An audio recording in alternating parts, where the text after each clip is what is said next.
Hello my fireflies and welcome back to the TheCyanFirefly. Lyiat here, and today I'm going to bring you the TLDR on Bastion, the one-hit wonder brought to you by Supergiant Games. Supergiant is a relatively small indie company who has really only Bastion under its belt. I've taken a look at it and the only thing I can really see is Bastion. Some of its employees have worked on other projects such as Command & Conquer, but Supergiant itself has only made this game. Now, what is Bastion?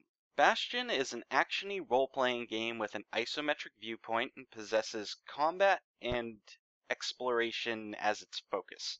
It does have a leveling system which permits the character to gain additional health and buffs in the form of tonics. You gain the ability to equip another tonic each level you obtain, and these tonics give additional passive abilities such as increased gathering distance or flat health and defense increases. The player may equip any two weapons bound to the right and left mouse button and a special ability which gives them an advanced technique to use. Now, the storyline of Bastion is a little weird. Basically, you follow the epic quest of a young man known only as the Kid. What is he questing for? Well, he's trying to restore the Bastion to full power. The Bastion is basically a shelter dedicated to help fix the world after disaster strikes, which it certainly has here. The Calamity, as it is called, destroyed the entirety of the known world, and the Kid must now fight to put things back together again. He meets other survivors along the way, such as Rux and Zaya. Beware, however, not everyone you meet is friendly. Bastion's setting is fairly unique. The entire thing takes place on these floating pieces of land. The exploration is organic and impressive, with the environment literally forming under your feet as you explore further and further along. Travel is accomplished by the Skyway, which is really just a glorified device that literally hurls the hapless Kid from one floating area to the next, leaving him to slam face first into the ground. It looks painful, but the silent protagonist never complains. You get to explore the remains of a ruined city, a devastated forest, a murky bog, and so much more, all while fighting off the surviving locals.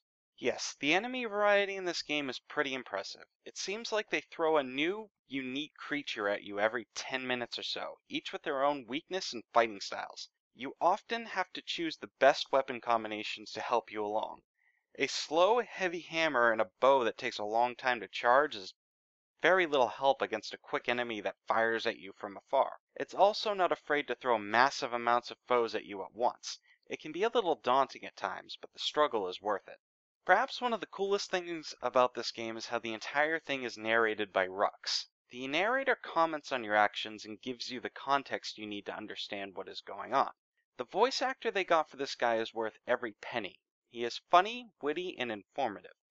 This game would have been completely different if they hadn't gone this route, and it likely wouldn't have been as good either. I honestly don't have any complaints about this game. The difficulty has a few moments where it jumps ridiculously, forcing you to relearn how to play and fight, but beyond that, I guess I'd have to mention its incompatibility with Fraps, which is a minor complaint if one at all. When accessing certain functions of the game, it causes the entire thing to crash if you're recording. It's a bit silly. Well, that's about all the time I have for today, folks. I'm really sorry about the lateness of the video. I ran into some computer and personal trouble yesterday, and I needed some time to sort it out. Nothing major, I've got it handled, so don't worry about it. This has been Lyiat with the TheCyanFirefly, and I will see you next time.